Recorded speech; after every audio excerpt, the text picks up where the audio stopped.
దేవుని స్తోత్రం. హల్లెలూయా. ఈ పాట ఎంతమందికి వచ్చు? నాలో యేసు ఉన్నాడనే పాట ఎంతమందికి వచ్చు? చేయలేక అతడు అబ్బాయి ఏమీ లేదు. మంచి పాటలు మీకు గుర్తుండవు. దేవుని స్తోత్రం. నాలో యేసు ఉన్నాడనే పాట చాలా మంచి పాట. దేవుని స్తోత్రం.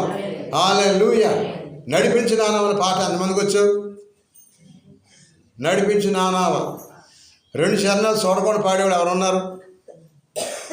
3 చరణాలు పాడేవాడు ఎంతమంది ఉన్నారు? అసలు ఎన్ని చరణాలు ఉన్నాయి నడిపించిన పాటకే? 10 చరణాలా? ఎన్ని 6 చరణాలు ఉన్నాయి, 7 కూడా కాదు. ఆ పాట చూస్తేనే కదా ఒకసారి నా జీవిత తీరమునా నాయపజయ పారమునా నలిగిన నా హృదయములో నడిపించుములో తుదకు నాయాత్మ నిరబోయా నాకే చమలేప నానావను కాలిను నా సేవ చేతును నడిపించు నానా. దేవుని స్తోత్రం. హల్లెలూయా.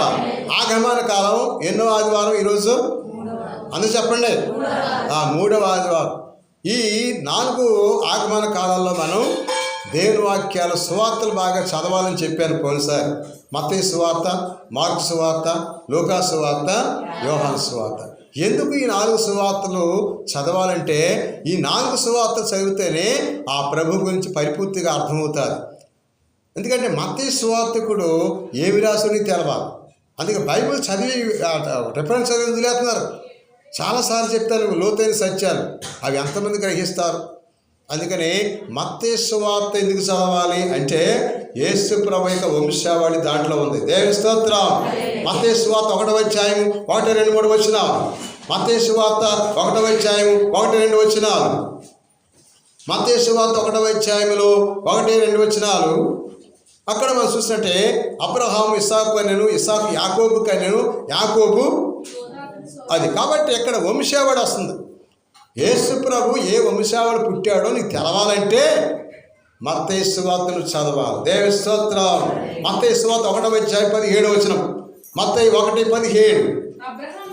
అబ్రహాము నుండి దావీదు వరకు 14 తరములు, దావీదు నుండి బబులోని ప్రవాసం వరకు 14 తరములు, బబులోని ప్రవాసం నుండి క్రీస్తు వరకు 14 తరములు. దేవుని స్తోత్రం.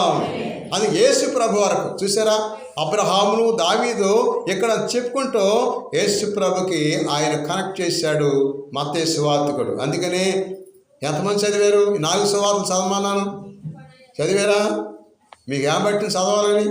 మీకు బైబిల్ అంతా తెలుసు కదా. బైబిల్ నాలెడ్జ్ బాగా రంగరించిపోయింది లోపట. నాకు అన్నీ తెలుసు అంటారు. ఒక రిఫరెన్స్ చెప్తుంటే అది చదవలేక చదువుతున్నారు. అది కాళీటాలు చాలా ఉంటాయి, వ్యర్థం చేయకూడదు. దేవునికి వాక్యం చదివితే నీవు జ్ఞానవంతులు అవుతావు. దేవుని స్తోత్రం. హల్లెలూయా. అందుకే యేసు ప్రభు యొక్క వంశావళి నీకు తెలవాలంటే మత్తయి సువార్త నీవు చదవాలి. చప్పలు కొట్టండి.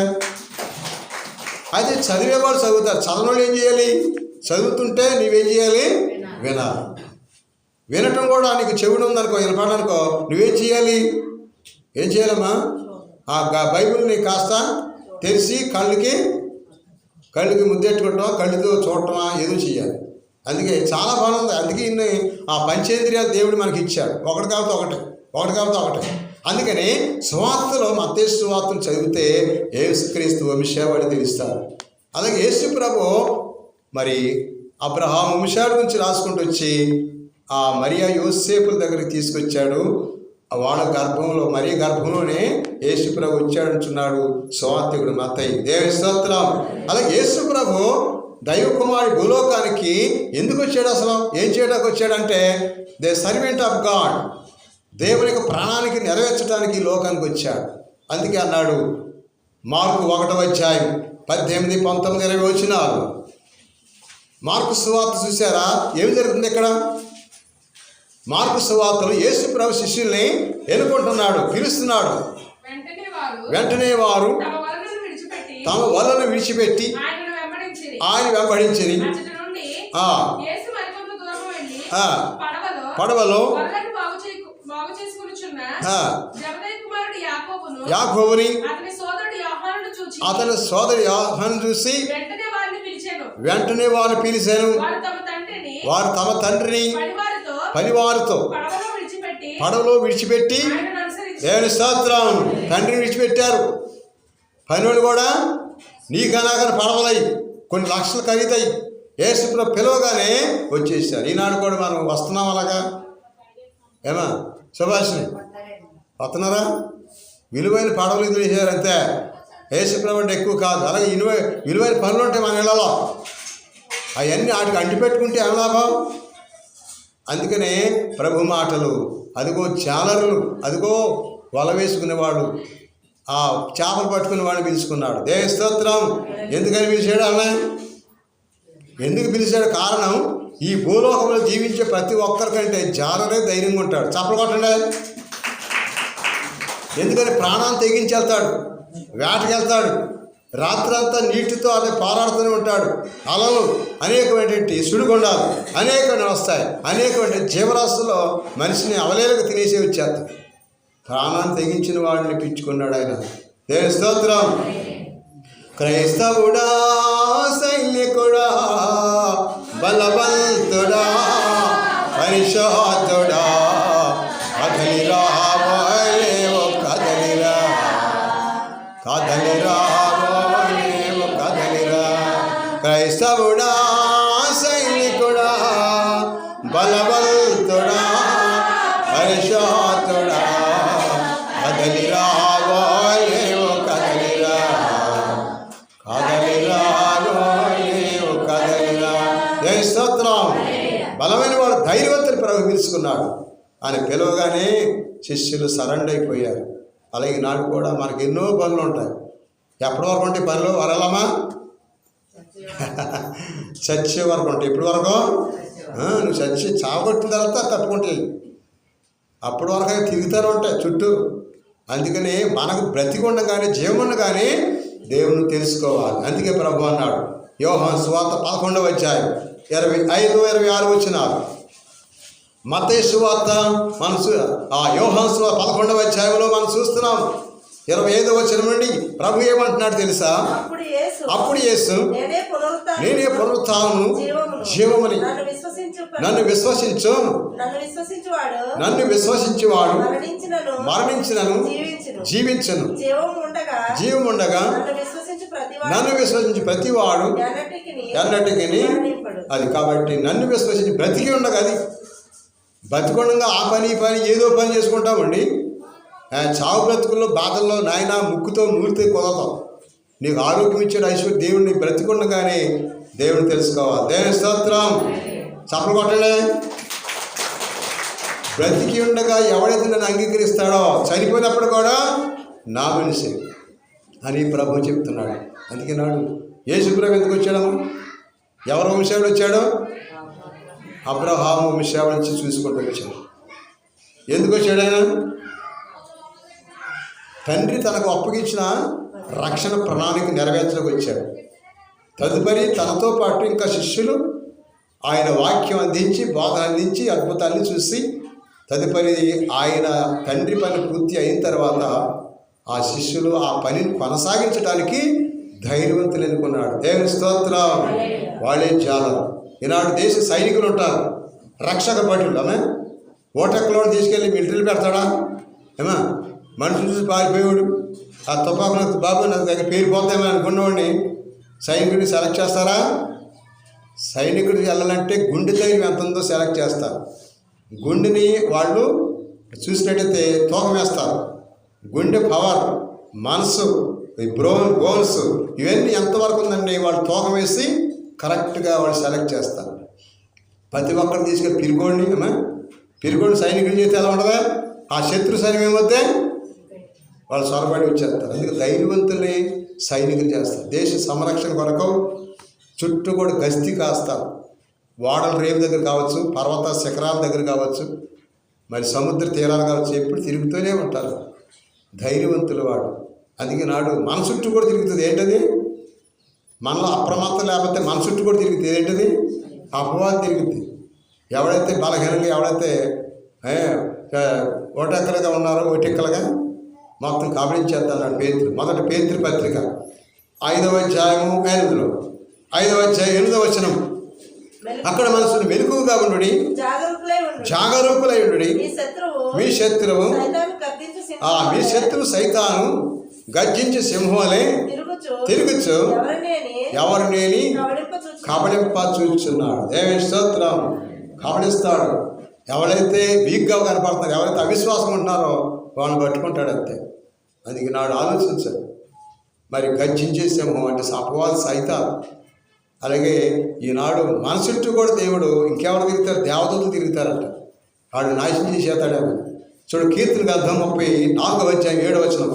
ఒక ప్రక్కన సైతాన్ని తిరుగుతుంటే ఒక ప్రక్కన మనకి దేవుని దూతలు ఉంటున్నారు అంటున్నాడు కీర్తనకారుడు దావీదు 34వ అధ్యాయం 7వ వచనం.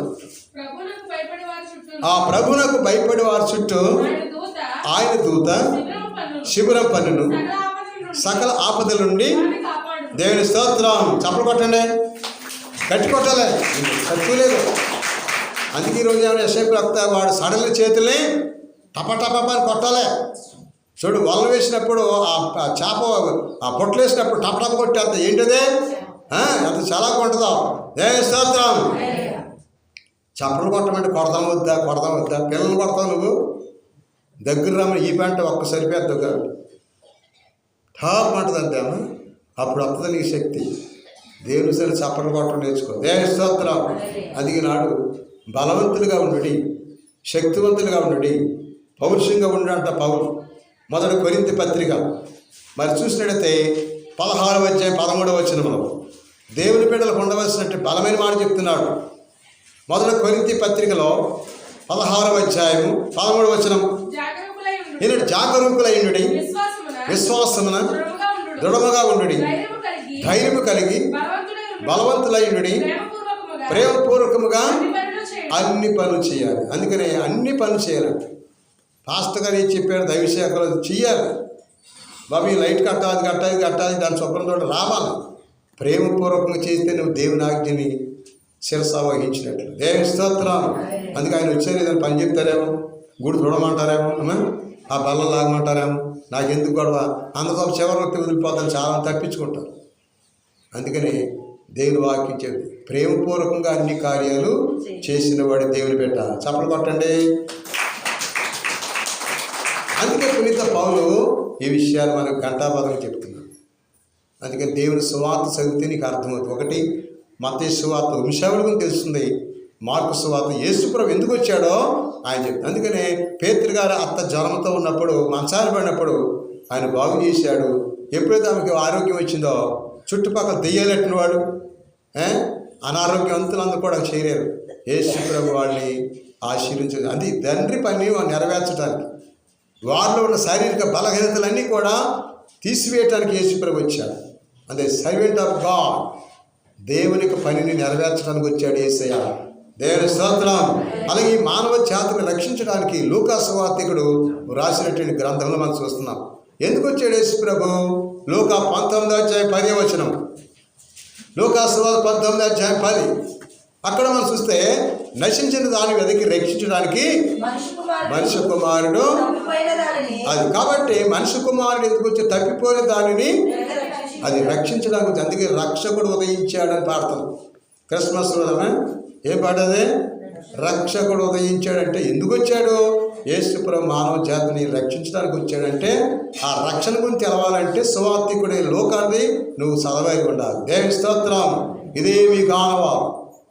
అందుకే లోకా సువార్తను యేసుప్రభు మనకు రక్షకుడు అని, మత్తయి సువార్తకుడు యేసుప్రభు అబ్రహాము వంశావళికి వచ్చాడని, మార్కు సువార్తకుడు ఏం చేశాడో యేసుప్రభు మానవ జాతి అందుకు సేవ చేయడానికి వచ్చాడు. దేవుని పనిని, తండ్రి పని నెరవేర్చడానికి వచ్చాడు. అలాగే లూకా సువార్తికుడు ఆయన ఏం చెప్తున్నాడో, నశించిన దానిని వెదక, తప్పిపోయిన దానిని వెదక రక్షణకు వచ్చాడు. ఆయనే రక్షకుడు అని లూకా సువార్త 2వ అధ్యాయంలో మనం చూస్తున్నాం. 11వ వచనం నుండి లూకా సువార్త 2వ అధ్యాయం 11 నుంచి చూస్తున్నాం. లూకా సువార్త 2వ అధ్యాయము 11వ వచనం నుండి. దావీదు పట్టణమందు నేడు రక్షకుడు మీ కొరకు పుట్టి ఉన్నాడు. ఈయన ప్రభు అయిన క్రీస్తు.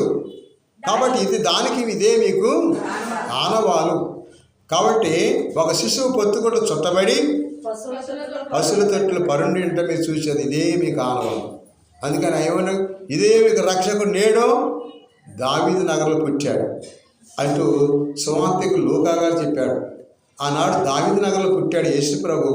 ఈనాడు నీ హృదయంలోనే ఉంటాకి ఇష్టపడుతున్నాడని ఈ వాక్యం మనకు తెలియపరచబడుతుంది. దేవుని స్తోత్రం. 4వ సువార్తికుడు యోహాను సువార్తికుడు. ఆ సువార్త దాని ప్రభావం ఏంటంటే ఆదిలో వాక్కు ఉండే వాక్కు దేవుని యొద్ద ఉండెను, ఆ వాక్యే ఆయనే ఈయన అంటున్నాడు. ఆయన ఆదిలో ఏ దేవుడైతే సృష్టించాడో సర్వ సృష్టిని కలిగినది కూడా ఆయన లేకుండా. యోహాను సువార్త 1:3 వచనం. యోహాను 1:3 ఆ కలిగినది ఏది ఆయన లేకుండా కలగలేదు. దేవుని స్తోత్రం. ఏదైనా కానీ యేసు ప్రభు లేకుండా కలగల. అందుకని కలిగినది ఏది కూడా ఆయన లేకుండా కలగలేదు అనే విషయాన్ని మనకి యోహాను గారు తన సువార్తలు రాశాడు. 20వ అధ్యాయం చివరి వచనం. యోహాను సువార్త 20వ అధ్యాయము. అసలు ఎందుకు ఈ సువార్త రాయబడిందంటే ఆ విషయం చెప్పాడు. ఏమని? యేసుక్రీస్తు కార్యములు ఇంకా ఎన్నో కలవు, వానిలో ప్రతిదాన్ని వివరించి రాసినచో అట్టి గ్రంథములకి అది ఆ ప్రపంచమే చాలదని. అది కాబట్టి 20వ అధ్యాయంలో చివరి వచనం. అక్కడ మన యేసు ప్రభు పట్ల ఈయన దేవుని కుమారుడని క్రీస్తుని నమ్మటానికి సువార్త రాశాడు అన్నాడు. 20వ అధ్యాయం చివరిలో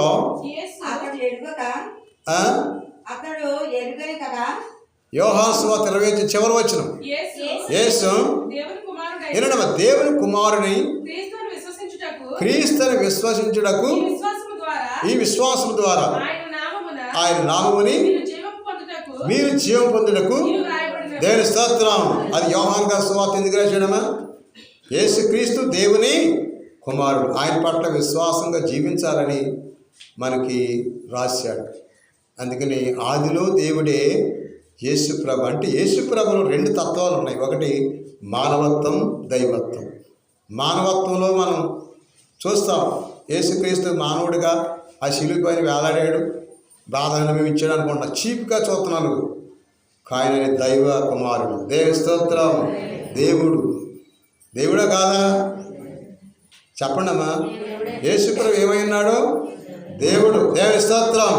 రోమా పత్రిక 9వ అధ్యాయం 6వ వచనం.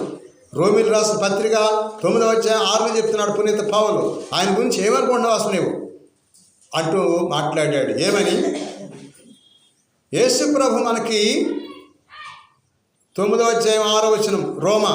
అయితే దేవుని మాట తప్పిపోయినట్టు కాదు. ఇశ్రాయేలు సంబంధులందరూ ఇశ్రాయేలీయులు కారు. అబ్రహాము సంతానమైనంత మాత్రము చేత అందరూ పిల్లలు కారు. అది కాబట్టి ఇక్కడ మనం చూసినట్లయితే యేసు ప్రభు ఆయన మనకి దేవుడు. 9:5లో చెప్తాడు. 4లో ఆయన మాట అంటాడు. ఏమని తెలుసా? ఆయన యేసు ప్రభు మనకి ఏలేవాడు, దేవుడు. ఆయనకి ఆమేనంటూ మాట్లాడాడు పౌలు గారు. వారు మన పితరుల వంశీయులే, క్రీస్తు మానవరీత్యా వారి జాతి వాడి సమస్తమునకు ఏలికైన దేవుడు సదా స్తుతింపబడును గాక. దేవుని స్తోత్రం. అన్న సపలు కొట్టండి. యేసు ప్రభు వారి వంశీయులే అంటే అబ్రహాము, ఇసాకు, యాకోబు, దావీదు ఈ యొక్క వంశాన్ని చూసాం. వాళ్ళ వంశీయుడే, యూదుడే. కానీ ఆయన ఏమై ఉన్నాడంటే దేవుడై ఉన్నాడు. దేవుని స్తోత్రం. అందుకే ఈనాడు ఈ బలమైన మాట ఈ మత్తయి, మార్కు, లూకా, యోహాను సువార్త. అందుకే మరి మత్తయి గారు సువార్త రాశాడు, మార్కు గారు మరి సువార్త రాశాడు. కానీ లూకా గారు అయితే సువార్త రాశాడు, అపోస్తుల కార్యాలు కూడా రాశాడు. దేవుని స్తోత్రం. 2 గ్రంథాలు రాసింది ఎవరో? ఒకటి లూకా సువార్త, అపోస్తుల కార్యం రాసింది ఎవరో? లూకా గారే. లూకా గారు చేసే పని ఏంటి? వైద్యుడు. మత్తయ్య గారు చేసే పని ఏంటి? Income tax officer.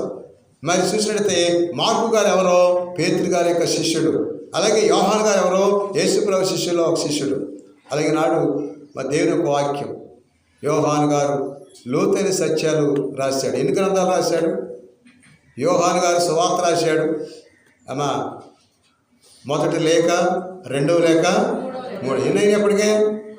అలాగే దర్శన గ్రంథం అంటే ప్రకటన గ్రంథం రాసింది కూడా ఆయన. 5 గ్రంథాలు రాశాడు యోహాను గారు. యేసు ప్రభుతో జీవించిన యోహాను, ఆయనతో సహవాసం చేసిన యోహాను పరలోక దర్శనాలు చూశాడు. లోతైన సత్యాన్ని దేవుడి గురించి పరిపూర్తిగా అర్థం చేసుకున్నవాడు యోహాను. యేసు ప్రభు యొక్క చప్పుడు, గుండె చప్పుడు ఎలా ఉందో తెలుసుకున్న వ్యక్తి ఎవరంటే యోహాను. అందుకని ఆ ప్రేమ గొప్పదని చెబుతూ ఆయన యోహాను 19:34 రాశాడు. యోహాను 19:34 అక్కడ మనం చూసినట్లయితే సైనికులు ఒకడు లేచి బండిముతో పొడిచాడు, వెంటనే రక్తము నీరు స్రవించింది. దేవి స్తోత్రం. రక్తం వచ్చింది, నీరు వచ్చింది. అందుకే అర్థం ఏంటి? యేసు ప్రభు దేవుడు, మానవుడు కూడా. రక్తం నీరు వచ్చిందంటే దాని అర్థం లేదు. రక్తం అంటే అర్థం ప్రాణం, ఆ నీరు అంటే హోలీ స్పిరిట్, పరిశుద్ధాత్మ దేవుడు. అందుకని ఆదివారం ఈ గుడికి రావడం వల్ల నీకు దేవుడు ఆయన ప్రాణాన్ని అంటే ఆ శక్తి నీకు ఇస్తున్నాడు. రెండవది ఆయన ఆత్మతో నేను నడిపిస్తాడు. అందుకే నాడు ఈ బలమైన మాట, ఈ ఆగమన కాలం, ఈ 3వ ఆదివారం అందించిన సందేశం ఎక్కడైనా మీరు చదవండి. ఏం చదవమన్నాం సంజయ? మత్తయి సువార్త. ఏం చదువుతారు? మత్తయి సువార్త, మార్కు సువార్త, లూకా సువార్త, యోహాను. ఈవిడెవరో చెట్టుగా అడ్డుందే, అప్పుడప్పుడు కనపడుతుంది, ఈ మధ్య లేదు, ఊరి వెళ్ళిపోయింది. యాడ్ చేసి ఏం చదవాలి? మత్తయి సువార్త, మార్కు సువార్త, లూకా సువార్త, యోహాను సువార్త క్షుణ్ణంగా చక్కగా మరి చదివితే యేసు ప్రభు గురించి నీవు ఎంతో ఎక్కువగా తెలుసుకోండి. జాన్సీ అర్థమైందా? జాన్సీ ఇక ఆ పిల్లోడిని ఎదురుకొని పెట్టుకుని పిచ్చుగా మెన్ విక్కంటే కుదరదు. కొంచెం ఆ పిల్లోడిని నిద్రపోయినప్పుడు బైబిల్ తీసుకోవాలి. దయ స్తోత్రం. అర్థమైందా నీకు? మా పిల్లోడు ఇంకా రాలేదు కాలేజీ నుంచి, హై స్కూల్ నుంచి, ఎప్పుడు వస్తారు, ఎక్కడ ఉన్నారు అంటూ ఇక ఆడ కోసం కాదు, కొంచెం ఖాళీ దొరికితే బైబిల్ చదవాలి. దేవుని స్తోత్రం. చూడ ఆ మౌనిక చూడండి చక్కగా చదువుతుంది. క్యాథలిక్ వెర్షన్ చక్కగా ప్రొనౌన్స్ని బాగా చిన్ననాటి నుంచే అలాగే నూరి నూరి కసురుకొని కాపాడినప్పుడు ఈ రోజునాడు పెద్ద నైపుగా ఖడ్గం దేవుని వాక్యం 2 అంచెలు కదా ఖడ్గం. అలాగే ఉన్నారు వీళ్ళు కూడా. వీళ్ళు కూడా చదువుదాం వద్దా అంటే రాదు. డైలీ ప్రాక్టీస్ చేయాలి. ఆ కుర్రోడు అది జిమ్కి వెళ్తాడు. ఇక్కడికి జిమ్కి వెళ్తాడు కదా డైలీ. ఎందుకంటే ప్రాక్టీస్, బాడీ నాలెడ్జ్, శక్తి కావాలన్న. ఆ ఇంట్లో కూడా అన్ని పనులు చేసుకున్నవాడు బాగా ఆరోగ్యం ఉంటుంది. చక్కటగా రాస్తుంది. ఆ కొండట్టుకుని అలాడద్దు కాబట్టి ఏం చేయాలని తెలవదండి. పెట్టి దగ్గరికి వెళ్ళి దీని దగ్గర కాసేపు ఆలోచిస్తుంది. ఆ కూరగాయల కలిసి ఏది ఉండదు తెలవదు. ఒక ప్రాణానికి లేకపోతే అంతే. ప్రాణానికి ఉన్నవాడు చక్కగా ముందుకు సాగిపోతాడు. ఏమైనా స్తోత్రం. ఇప్పుడు ఏమనుకున్నాను ఒక్కొక్కడు కొంత కొండలతో ఉన్నప్పుడు కూడా మాట్లాడుకుంటారు ఒక్కలే. చెప్తాను నీ పని ఇక గంటగానే తెల్లవారనే చెప్తాను అంటుందో కాబట్టి నేను ఒక్కడే మాట్లాడుకుని చాలామంది ఉన్నారు. దేవుని స్తోత్రం. ఎందుకు మాట్లాడుకుంటున్నారు? దేవుని గురించి జ్ఞానం తెలవక వాళ్ళు సైతాను ఆ గొడవలు వాడు గుర్తు చేసి మనసునే పాడు చేస్తారు. నిత్యంగానే ప్రార్థన చేసుకునేవాడు ఎంత మంచి అలవాటు కలిగి ఎవరున్నారు? లేవటంగా ప్రార్థన చేయాలి. చేయి పైకి ఎత్తండి.